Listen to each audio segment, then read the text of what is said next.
Karen insists that being a stay-at-home girlfriend is harder than having a job. My girlfriend complains that being a stay-at-home girlfriend is too hard.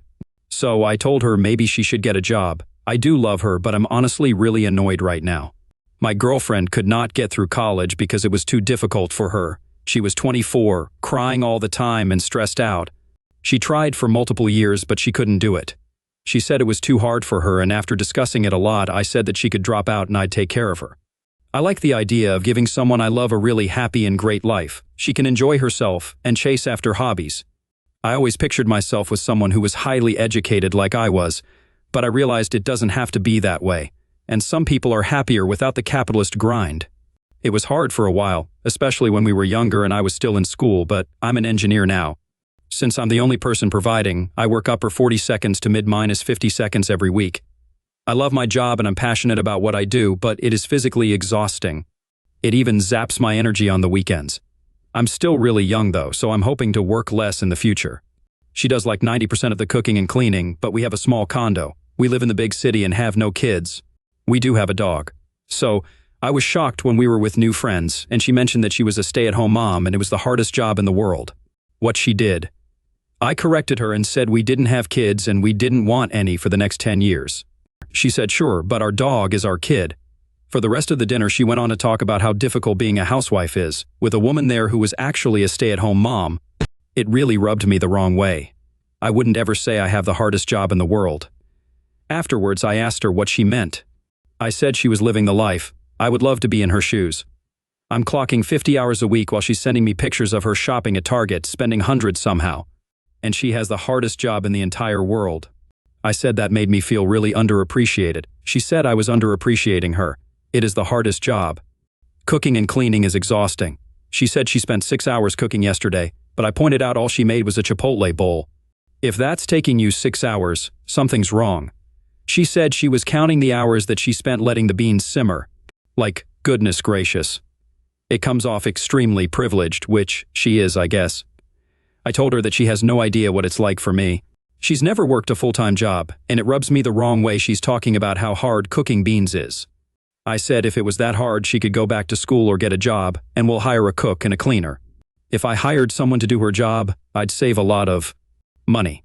It turned into a big fight, and she called me a jerk. Am I the jerk? Not the jerk. You're being taken advantage of. This will not get better. You should consider yourself lucky she's just a girlfriend and you don't have kids yet. Leave now. She will always be entitled and always think she's doing more. Counting the beans simmering? She's ridiculous. OP, I feel horrible for reconsidering our relationship over this, but I am. It just made me realize how entitled and ungrateful she is.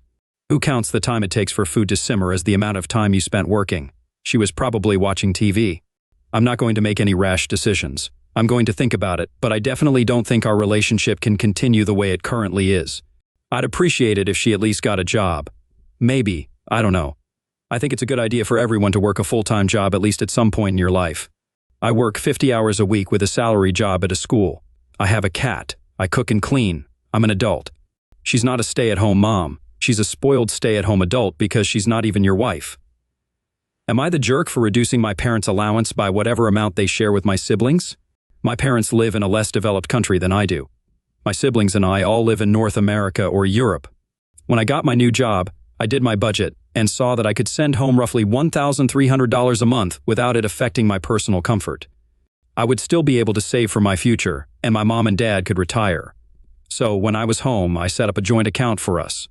That way, I could see if they needed more and make sure that they were not getting scammed or anything. After about a year and a half, I started noticing that there was a $200 transfer every month. I asked them about it and they said he was having difficulties with his budget, so they were helping him out. My brother doesn't need help. He's a scholarship student. He actually receives a stipend from my home government to study abroad. What he wants is money to party. So, I reduced the amount I give them by $200. Obviously, they do not need it if they can afford to give it away every month. My mom called me when she noticed and was yelling at me for being a crappy daughter and sister. I asked her to tell me exactly how much money they contributed to my party fund when I was away for school. Just so you know, the answer is zero. They also tried to talk me out of attending university in Canada. I'm not sure how common the idea of filial piety is in other cultures, but it's a big deal in mine. She went off about it. I told her that they didn't need the money, and I had better ways of spending $200 than to gift it to my brother so he could get drunk with his friends more. She said that I'm treating them like kids by restricting how they spend their money. I replied that I was not going to subsidize my brother through them, and that from now on the amount they got from me would be $1,100, and that if they sent him money again, I would know and reduce their money by that amount going forward. My brother called to complain to me for cutting off his money from our parents. I said that I hadn't. He was welcome to tell our parents to go back to back-breaking jobs at their age to pay for his partying in London. Then they would have my money to live off of, and their wages to pay for his drinking. My boyfriend is on my side, as are many of my friends. Most of my family and people from my culture think that I'm being a jerk. However, for the last 2 months, my parents have only been spending on themselves, not the jerk. And since your parents probably don't tell you often enough, I'll say it for them. You are an amazingly thoughtful, loving, and caring kid to your parents.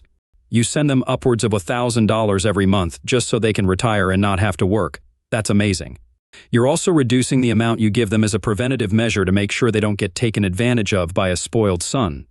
If they give $200 now without consequences, it would eventually increase to $300, then $400, then $500, and so on and so forth. You set a boundary that will help your parents to keep their money for themselves so they can continue to remain retired and not spread themselves too thin. I had my wife serve for divorce since she sided with her key-stealing entitled mother. Just because I found the thought of it humorous, I'll be referring to my wife as wifey a lot from now on. This originally started around 10 days ago, and I've not wasted time in getting the divorce started. It really didn't take me long to find and hire a divorce lawyer, and she's mean. Yes, my lawyer is a woman, and she seems pretty good at her job. She asked me a couple of times if I was really sure I wanted to do this, but once I explained my full story to her and showed some evidence, she agreed with me when I said I wanted her to start as soon as possible. So she got the ball rolling. Oh, this divorce is going to cost me, but I don't care. I'll rebuild my savings later as a free man. I didn't even want to rent the house I'm currently living in anyway. Wifey pushed for that. I'd have been happy staying in our old apartment we used to share until we could have actually afforded to buy a house together.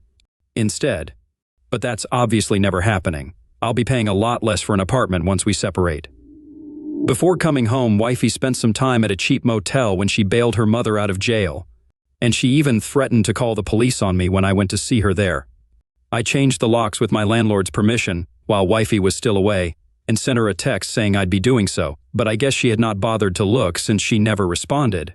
So, upon returning home, she ended up pounding on the door and screaming at me to let her in. I just watched her through the doorbell cam and let her keep it up for a while before she finally got on her phone to call me. I was already walking home from having had dinner with my best friend when she called, and I pointed out the text that she had not bothered to read. When I got home to let her in, she was puffy-cheeked, teary-eyed, and red with a bit of a cat face. She was puffy-cheeked and teary-eyed. I had had a new key ready for her and told her if she gave a copy to her mother again, I'd be notifying our landlord. As they were already very angry, she'd given her mother a key to begin with. Not sure what the landlord could have done, but it was enough to make wifey comply for the moment. Plus, I'm not going to be living here much longer anyway. My mother-in-law still believes she did absolutely nothing wrong and is playing victim to wifey every chance she gets. She's not allowed over anymore, but for obvious reasons, and I've been repeatedly called a monster by her and wifey. I've never been more glad that mother-in-law has no friends, because then she'd be telling them all of her convoluted version of the story to paint me as the villain. I just know it. She was told how much my key collection is roughly worth and what kind of felony charges she could be facing, though my collection was returned fully intact. So she may get the charges lessened. I'd like to hope she gets a decent punishment at least, but I'm not really counting on the system to throw the book at a manipulator like her. As I said in my previous post, wifey also paid her mother's bail and what she owed to the pawn shop with money out of our joint bank account, and then smugly told me that she wouldn't be putting the money back. Basically, that was a terrible power move and her only way to try and put all the cost on me. I've since removed everything I had in that account and stopped all future payments to it since she can't spend my money too. And I've changed my passwords to pretty much everything. Wifey flipped out on me once she finally checked the account a couple of days ago, because that meant that what she paid for mother-in-law's bail and reimbursing the pawn shop was all in her money only. And now there was no more access to my funds to supplement her own with. I just ignored her tantrum and went into the home office to watch anime on my computer. She banged on the door for a while, demanding I talk to her. I just stayed quiet and put on headphones. Wifey has repeatedly demanded I drop all charges against her mother and even said that if I really loved her, I would not only stop all of this, I'd cover the cost too. When I kept refusing, she moved into the spare bedroom. She tried to kick me out of the master bedroom first, but I made it clear I'm not giving up the master bedroom when she's the one at fault. She tried to start taking my stuff out, but I just blocked her while pointing my finger in her face and said no, like I was talking to a dog. She ended up crying and saying I was demeaning her, but I didn't care. Then, for some more deception on her part, she admitted to me out of pure spite that until this mess had started, she had been planning on letting her mother come live with us full-time soon because of the state of the hoarding in her house. She boasted that she was just going to move her in while I was at work.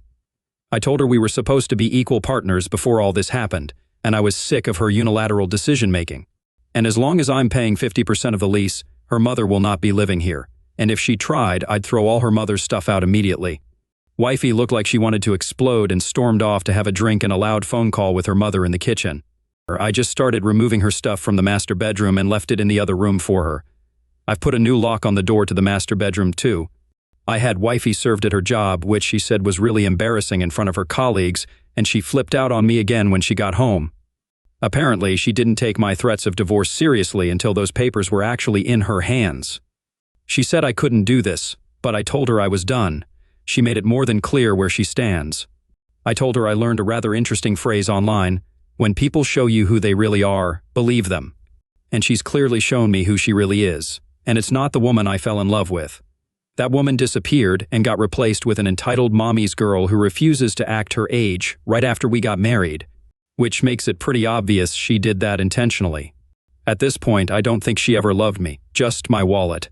I can't stay married to a woman who conned me into marrying her, then she just started screaming at me that she wasn't a gold digger. So I asked her if she'd have been inclined to stay married to me if I had done all of the same things to her. She tried to deny it at first, then looked around like she was trying to find a better answer. Then she just gaslit to deflect, as usual, but I had none of it. I told her right then and there that I'm not renewing the lease on the house with her because I don't want to live with a petulant woman child that I can't trust. And if she wants to keep the house, she can go ahead and start a new lease to move her mother in once I'm gone. Finally, that's when the real waterworks started. She said I was destroying our family, and I said, "What family?" and pointed out that we don't have any kids and her mother is more important to her than me. We have no family. Then I just walked away. She loudly cried in the living room for hours, but I ignored her. Now she's giving me the hardcore silent treatment and won't look me in the eyes. I'm actually enjoying it, which just seems to make her angrier. As an added bonus, I warned my landlord about Wifey wanting to move her mother in. I gave him all the details I had about mother-in-law, the state of the hoarding at her house, and how much of a deceptive mommy's girl Wifey is. And I warned him that if he let my mother-in-law live in any property he owns, she would turn it into an utter disaster. He thanked me for telling him and is now not going to let Wifey renew the lease on her own. If she tries to, he'll be advertising the property soon. Wifey has no idea yet, and likely would have only just been barely able to afford the house with her mother's help anyway. One more thing, yesterday someone warned me to take my name off the joint bank account entirely so I wouldn't be on the hook for any overdraft. I took that to heart and went to the bank to get it done. It only took a few minutes to do it, and the bank is 10 minutes away by car. All good now.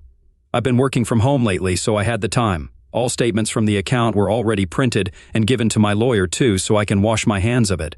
Edit, I don't know if it's the same rules everywhere, but the bank had no problem removing my name from the account as a CO signer when I pushed for it. There were no debts on the account and had plenty more than the minimum balance. The bank likely did tell Wifey, but whether or not she knows I did it, it doesn't matter as she's currently not talking to me. My boyfriend is moving in with his female best friend, and their closeness makes me uncomfortable. So, my boyfriend and I have been together for just under a year. When we first started dating, he told me about Faith, one of his best friends. They've known one another since childhood and they're extremely close. I didn't have a problem with this initially because Faith had a boyfriend, and the way she acted towards my boyfriend, she also acted towards another close male friend. So, I thought it was just who she was. Just before Christmas, Faith and her boyfriend broke up. I never got the details, just that it was a really bad breakup. They were living together, and Faith needed a place to stay. So, my boyfriend offered his couch. This is where I started getting uncomfortable. I told him I didn't like some girl staying at his place like this, and he told me it's temporary and she's his best friend, and I don't get a say in who he lends his couch out to. We argued, and eventually, I relented. On New Year's, I wanted to go back to his place after the celebration at my friend's place, but he said Faith is there and we wouldn't be able to hook up. I got annoyed and said that she can listen to it for all I care. He got annoyed at that and said he's not doing that. I asked him when she plans on getting her own place, and he said she's looking, but it's hard to find something in her price range. I went home alone that night. A week ago, he wasn't feeling the greatest, so I wanted to surprise him with food. So I showed up to his apartment and she answered the door in a tank top and very small pajama shorts. When she went to have a shower, I asked him if she walks around like that all the time, and he said yes. He saw me get annoyed and told me not to start. I asked him how he'd feel if I had a close male friend living with me, walking around half-dressed, and he said he'd be uncomfortable but he'd trust me not to do anything. I told him I do trust him, but it's still a boundary for me, and I asked again when she's moving out. That's when he dropped the bomb on me that the two of them have decided to look for a place together once his lease is up in March. I lost it. She heard us fighting and came out of the shower dressed somewhat and asked what was going on. I told her I'm not comfortable with any of this. She apologized and said I better find a way to be comfortable with it. He didn't say anything, and when I said seriously, he sighed and told me that she's right, that she's been his friend longer than I've been in his life, and that this will benefit them both in the long run. So, this is what's happening. I asked what's going to happen if we wanted to move in together before the lease to whatever place they're getting is up, and he said that's something we can discuss if and when it happens. I was so unbelievably mad and insulted that I just left. I texted him later and asked him to think about what's more important, living with her or our relationship. And he said that sounds like I'm giving him an ultimatum. I said that's not what I'm doing, but he's being unreasonable. We've been texting since, but it feels like it's probably the end of our relationship. I brought up my discomfort about everything, including how close they are, to my best friend. And she said there's nothing I can do and I will lose 100% of the time, which kind of upset me because if he saw a future with me at all, then shouldn't he want to fight for us and make me feel comfortable in the relationship? Update. I texted him Thursday sometime after I made the post that I wanted to come to his place and pick up some of my stuff. All he replied with was, sure. Last night after work, I went to his place, and when I got there, I texted him that I was in the parking lot and told him to bring my stuff down. I really didn't want to deal with Faith at all. He eventually came downstairs with a box of my stuff. I went there with every intention of just getting my things and walking away, not saying anything, but I don't know. It was like word vomit. I couldn't stop myself, and I asked him how long they had been hooking up. He kind of laughed and said it really doesn't matter now, does it? And I said it kind of does if he's been hooking up with both of us at the same time. He said the night I stormed out of his place when he was sick was the first time that they hooked up since we'd been together. I didn't ask if they had been together before me. I feel like the way he worded his answer confirmed that they have a history of hooking up, but maybe I'm reading into it. The last thing I said to him was that he needs to figure out his crap because no woman is going to play second to her forever. I got in my car and left without letting him respond or looking for a reaction. It didn't feel great to know that he cheated on me, even though I kind of expected it. To be honest, I think I'm somewhat between anger and indifference right now. I've deleted and blocked both of them on literally everything. I just want to move on from all of this. I know some of you are going to say it's a lesson to be learned. But all I learned from this is to make sure the next guy has no history with any female friends before it becomes a relationship, because forget that. I will never date a man with a female best friend. Never. Straight men and women can't be friends without someone catching feelings. I don't care. Bring on the downvotes. Agreed. This has been my experience with every single male friend. Eventually, they come around like, I have something to tell you. What? That the friendship is over? Also, they only really go out of their way to befriend attractive women. Ever witnessed an unattractive woman surrounded by a ton of guy friends? Me neither. I don't date men with female best friends. I have great guy friends I love dearly. I'd never have a problem with my husband making or keeping lady friends. But best friend? Nah. I don't need a man who is that intimate with another woman. Fact is, men will hook up with anybody who lets them. I lost half my best friends after breaking up with my boyfriend and learned that lesson quick. Faith is absolutely going to destroy every relationship this guy tries to have.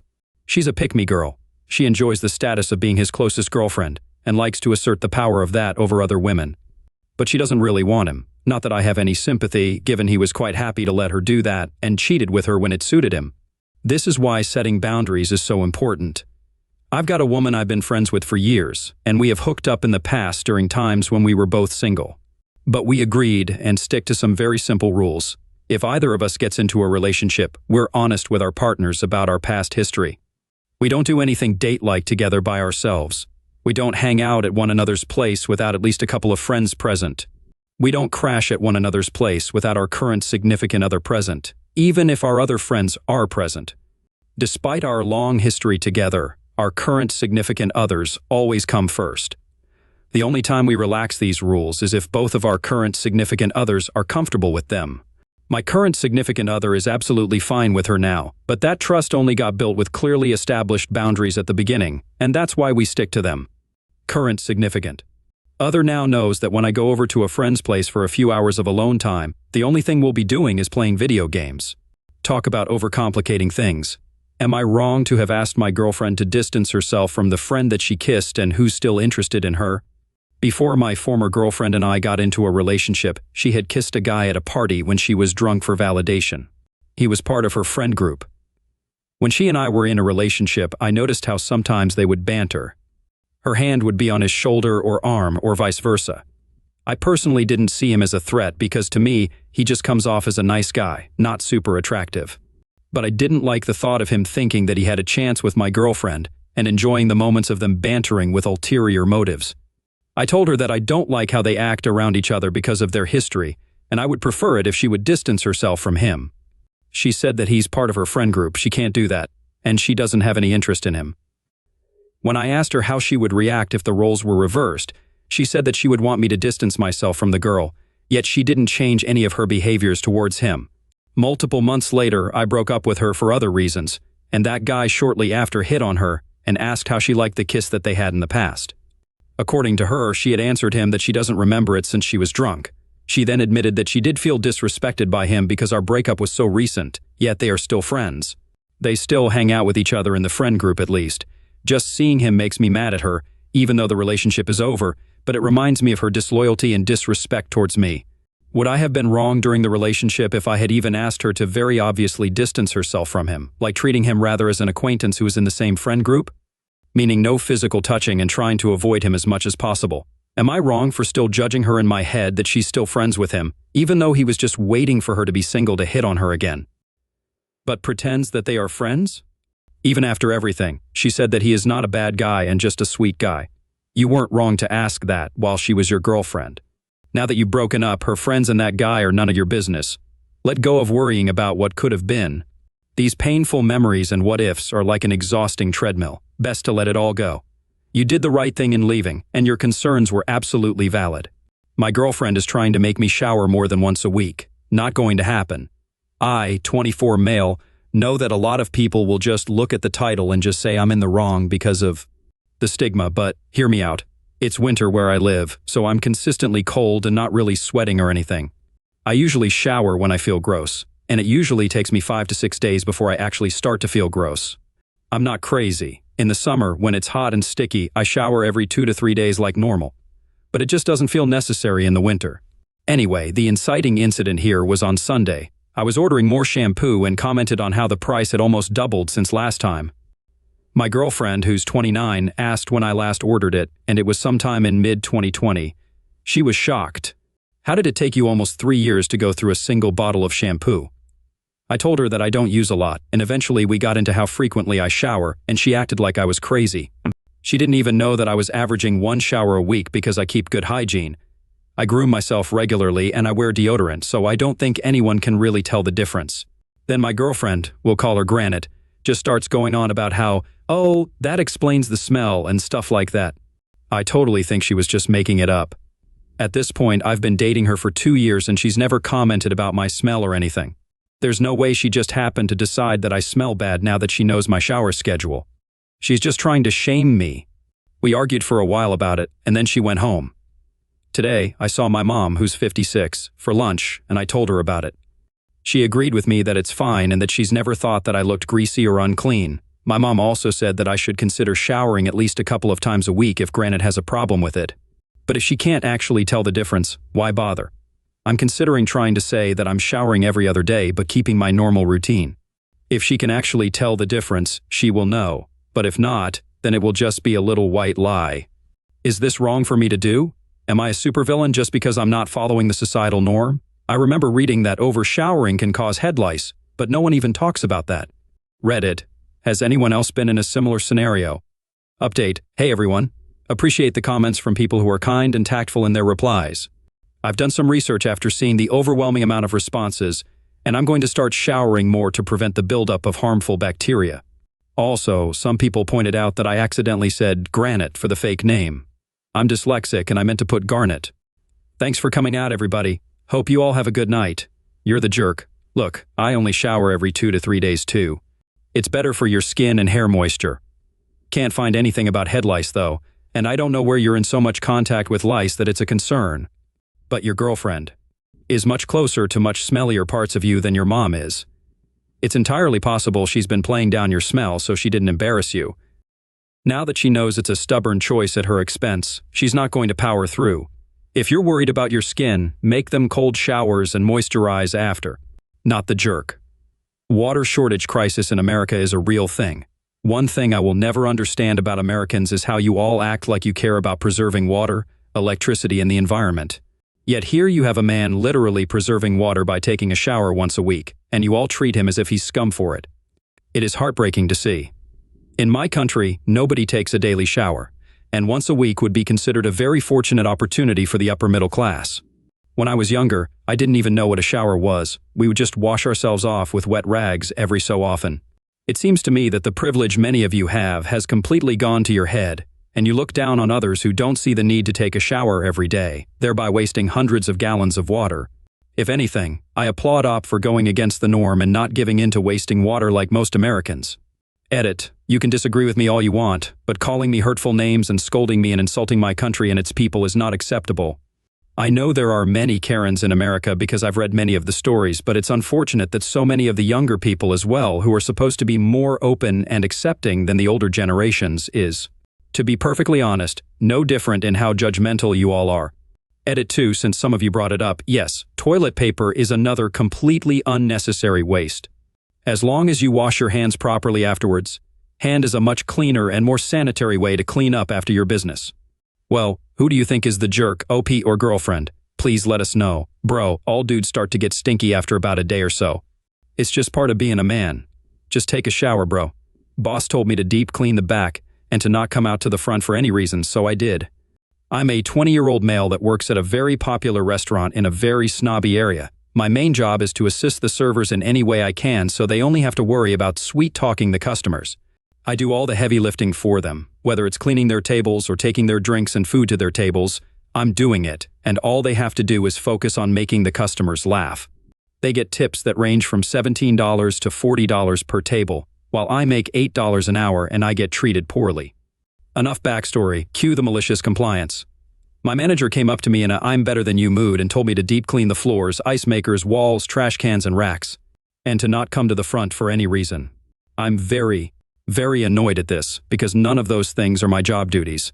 We have a staff that deals with all the cleaning of the back, so it didn't make any sense to have me do it. These tasks would have taken me an hour and a half max, but I was feeling a bit cheeky and decided to really deep clean the back until it was spotless. About 30 minutes later, the same manager comes up to me and tells me that there are 4 tables that need cleaning and 2 other tables just got set, and I need to bring their drinks to them. I looked at this man with a stare of a 20-year-old that has no bills to pay, and I said, "No, I'm not done cleaning." He looked shocked and responded angrily, "You can finish later, they need help." And I countered with, "No, it's filthy here. We don't want a health inspector to just walk into this filth, do we?" He storms off like a toddler that didn't get their candy. 2 hours go by and I'm on my hands and knees scrubbing as if I was working for Chef Gordon Ramsay himself. The same manager comes back again with a smirk and says, "Wow, this looks like it's going to take you all day long. Maybe you should come to the front and help the servers since there's a huge Sunday rush." I replied with, "You might just be right." And I go back to cleaning. He storms off again. Fast forward to 2 minutes before my shift ends. My knees, legs, and fingers are all aching from cleaning. I shuffle my way to the front where my manager has been waiting for me and he says, "You finally decided to come help, huh?" And I look at him without saying anything and clocked out. And then I tell him, "Sorry, I'm not clocked in." I walked out to my car while he was blowing my phone up. I didn't care. I had 5 days off back to back, and he can't fire me since I did as he told me to. The moral of the story is, don't think you're better than someone that has nothing to lose.